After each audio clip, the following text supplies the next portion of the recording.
뉴스의 중심, 워싱턴 나우.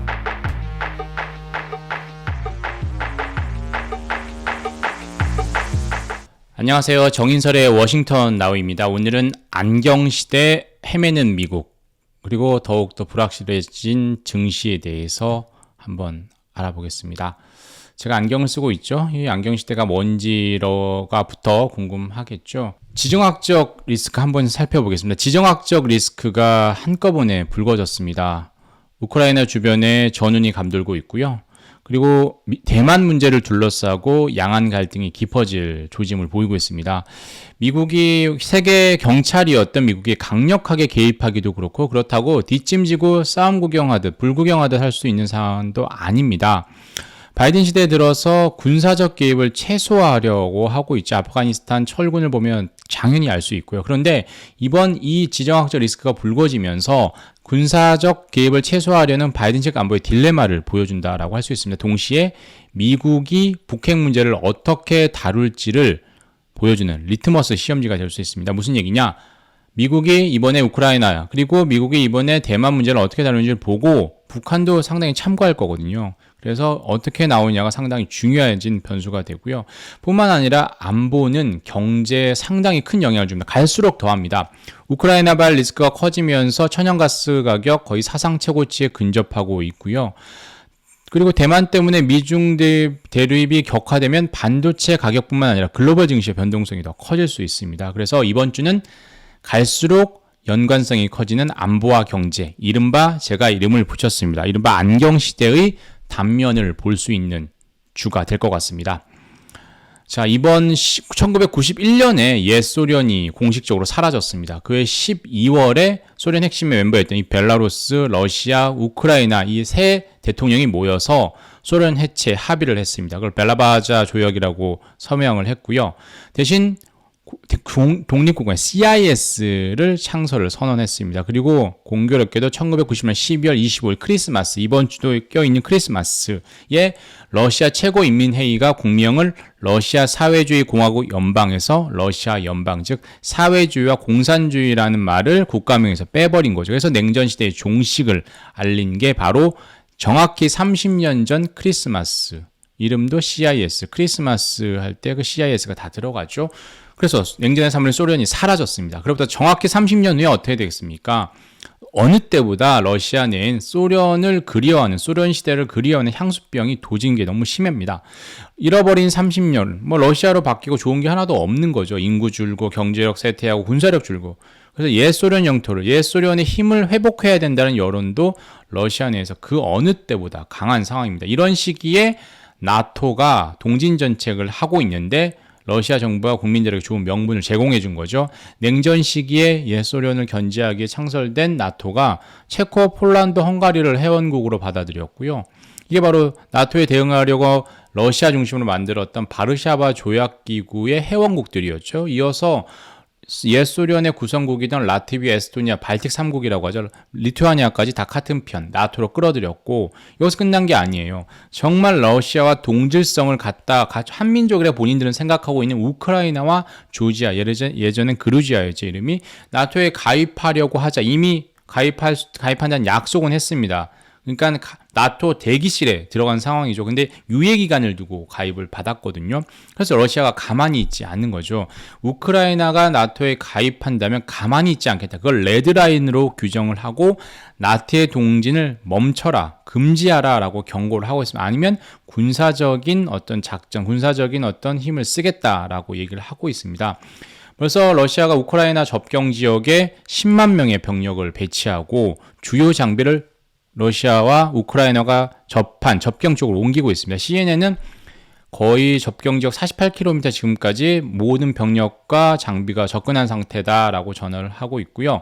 워싱턴 포스트는 러시아가 아예 17만 5천 명, 10만 명 플러스 더 17만 5천 명까지 다 동원해서 내년 초에 우크라이나를 침공할 것이다. 크림반도를 가져갔던 것처럼 침공할 것이다. 이렇게 전망을 하고 있습니다. 이렇게 지정학적 리스크가 불거질 때마다 안보로 끝나는 게 아니라 또 경제에 큰 영향을 미칩니다. 우크라이나발 위기, 우크라이나 말이 나올 때마다 액화천연가스, LNG 가격은 급등하고 있어요. 실제로 유럽 천연가스 가격은 지난 16일에 메가와트 시당 145유로까지 치솟았습니다. 이게 사상 최고치였던 10월 초에 거의 근접했습니다. 계속 오르고 있죠. 왜 그렇습니까?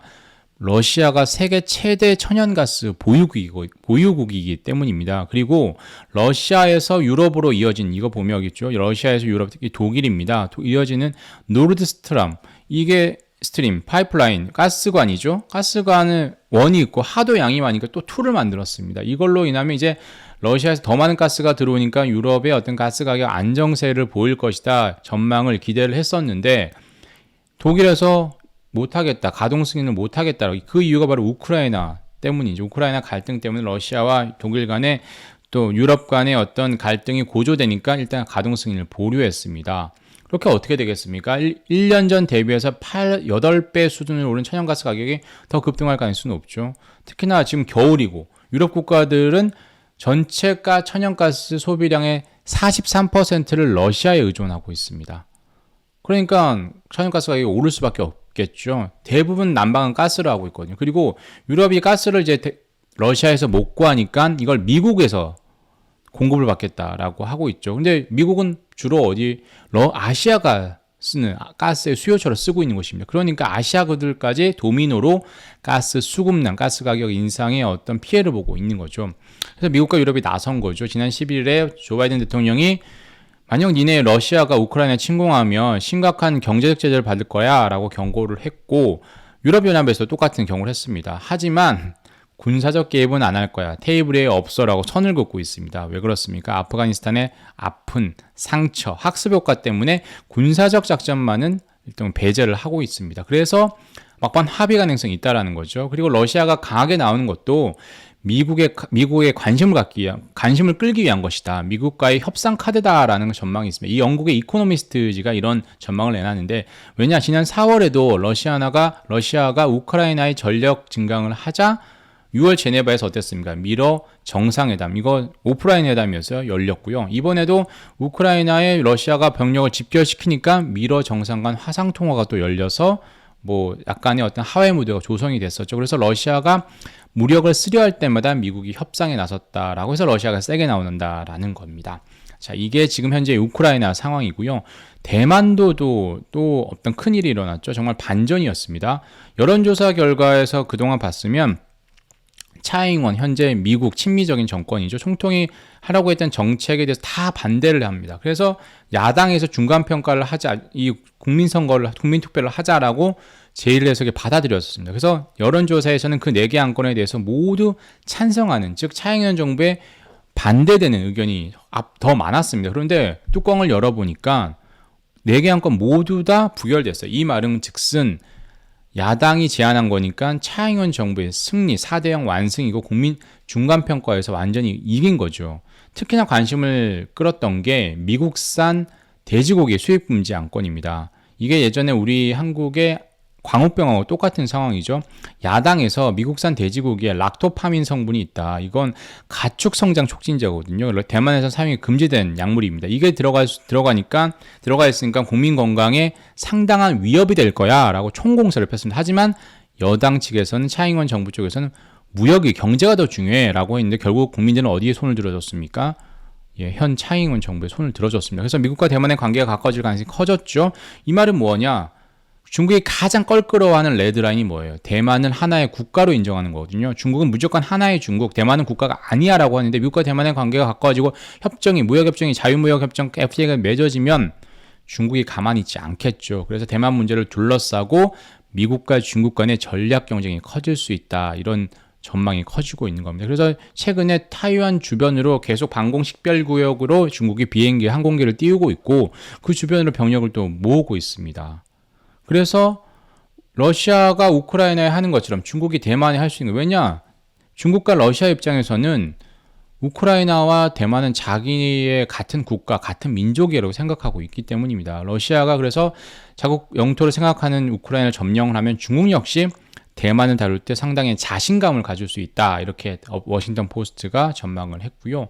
만약 미국이 우크라이나 사태에 대해서 소극적 경제적 제재는 할 거라고 하지만, 만약에 러시아가 우크라이나 침범했을 때 미국이 가만히 있는다라고 한다면 중국도 그러면 우리가 대만에 대해서 어떤 군사적 작전을 감행을 하면 똑같이 나오지 않을까라고 생각할 가능성이 있다라는 거죠. 실제로 미국과 중국의 화상 정상회담, 지난번에 정상회담이 있었죠. 그때 미국이 바이든 대통령이 정책 변화가 없다, 대만 정책 변화는 없다, 이 정도 짤막하게 얘기했어요. 근데 이건 이제 중국 언론들은 어떻게 해석을 했느냐, 기다렸다는 듯이 미국이 대만의 독립에 반대하고 하나의 중국 원칙에 지지를 했다라고 이렇게 아전인수격으로 보도를 했죠. 게다가 바이든 대통령 입장에서는 우크라이나 문제는 좀 시시했으면 하는 문제입니다. 왜냐하면 자기 아들과 자기가 좀 연루가 돼 있거든요. 그래서 실제 지난 대선에서 도널드 트럼프 대통령이 우크라이나 측에 당시 이제 바이든 대통령과 차남 헌터의 의혹에 대해서 거기에 개입한 거에 대해서 조사하고 요구를 하기도 했었어요. 그래서 국민 여론이 상당히 악화되기도 했었기 때문에 우크라이나 문제를 이렇게 도드라지게 바이든 정부 입장에서 그렇게 할 어떤 가능성은 크지 않다라는 거죠. 이제 여기서 끝나는 게 아닙니다. 미국의 정책의 초점은 늘 중국입니다. 중국을 따시켜서 미국과의 전략적 경쟁에서 낙오되게 하는 거거든요.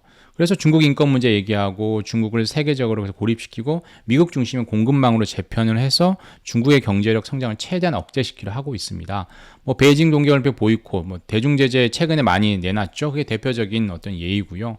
그런데 중국을 고립시키려 하면 중국과 러시아의 어떤 그 간극도 버려뜨려 놔야 되거든요. 최근에 러시아가 중국과 앙숙 관계인 인도와 상당한 협정을 맺었어요. 제휴 협력을 했습니다. 이건 미국 입장에서 상당히 반길 만한 일입니다. 그런데 반대로 중국과 러시아가 미국을 공동의 적으로 해서 우크라이나와 대만 문제를 두고 그렇게 되면 어떻게 됩니까? 중국과 러시아가 또다시 뭉칠 수가 있겠죠. 그래서 두 나라는 미국이 군사적 개입을 부담스러워한다는 알고 우크라이나와 대만 주변의 긴장감을 계속해서 갈등을 조장하고 긴장감을 높이고 있는 거죠. 그런데 여기서 끝나는 게 아니라 북한까지 만약에 가세한다면 어떻게 될까요? 지금은 북한이 코로나19 등 때문에 잠잠하죠. 근데 내년에 한국의 새 정부가 들어서면 현 상태가 계속 유지가 될까요? 다시 미국과 협상을 하기 위해서 중국과 러시아처럼 한반도 내 긴장감을 높이려고 하겠죠. 예전처럼 이 ICBM 쏘고 핵무기 고도화를 시키고 핵실험을 하겠죠. 게다가 내년은 상당히 중요한 시기입니다. 중국 시진핑 주석이 3년 임기를 시작하고요. 김정은 위원장이 집권 10년을 새로운 집권 2기죠. 10년 지금 했고 10년을 시작하고 그리고 미국의 중간선거가 있습니다. 어떻게든 서로 몸값을 높이기 위해서 정치적인 협상, 흥정을 할 수가 있겠죠. 한국도 새 정부가 들어섭니다. 그러니까 미국을 상대로 지레대를 쓰려는 나라들이 상당히 많아질 수가 있겠죠. 그게 대표적인 게 북한, 중국, 러시아, 북중러 3국이라는 거죠. 이번 지정학적 리스크 외에 이번 주에는 주목할 만한 일정이 크게 두 가지인 것 같습니다. 오늘 20일에 중국이 대출 우대 금리 결정하는데요. 헝다 사태 때문에 지난 6일에 지급 준비를 인하했습니다. 그래서 시장에 우리 돈으로 220조 원이 넘는 유동성을 풀었죠. 미국과 영국은 지금 긴축하고 있습니다. 그런데 중국은 반대로 완화 정책을 하고 있는 거죠. 오늘도 그럴지 한번 지켜봐야 될 것 같고요. 주 후반엔 인플레이션이 역시나 중요한 관전 포인트입니다. 원래 금요일에 발표를 하는데 이번 주 금요일은 아시는 것처럼 메리 크리스마스, 저도 넥타이도 빨간색인데 크리스마스 이브라서 금요일 24일에 뉴욕 증시 휴장합니다. 그래서 하루 앞서서 하루 전날 23일 목요일에 미국의 11월 PC 개인 소비 지출 물가지수 지표를 공개를 합니다. PCE 지수는 아시는 것처럼 페드가 참고하는 핵심 지표죠. 11월에는 지금 시장에서는 5.7%를 예상하고 있습니다. 10월에 5%였으니까 확 뛰는 거죠. 그런데 이 예상보다 확 올라서 6%대라고 하면 증시에 또 큰 영향을 미칠 수가 있겠죠. CPI는 이미 6.8%입니다. CPI는 좀 적고 품목이 적고 빨리빨리 나오는 거고 PCE는 품목이 좀 더 많고 범위가 넓으면 좀 천천히 나오는 거죠. 이게 더 정확하니까 패드가 핵심 참고로 하고 있는 지표니까 목요일 23일에 잘 봐야 될 것 같습니다. 전체적으로 이번 주는 어떻게 보면 지정학적 리스크가 커진 가운데 안경시대 미국의 안보 딜레마를 어떻게 헤쳐나가는지 좀 보고 인플레의 정점이 어디인지까지 확인해보는 한 주가 될 수 있을 것 같습니다. 지금까지 정인설의 워싱턴 나우였습니다. 감사합니다.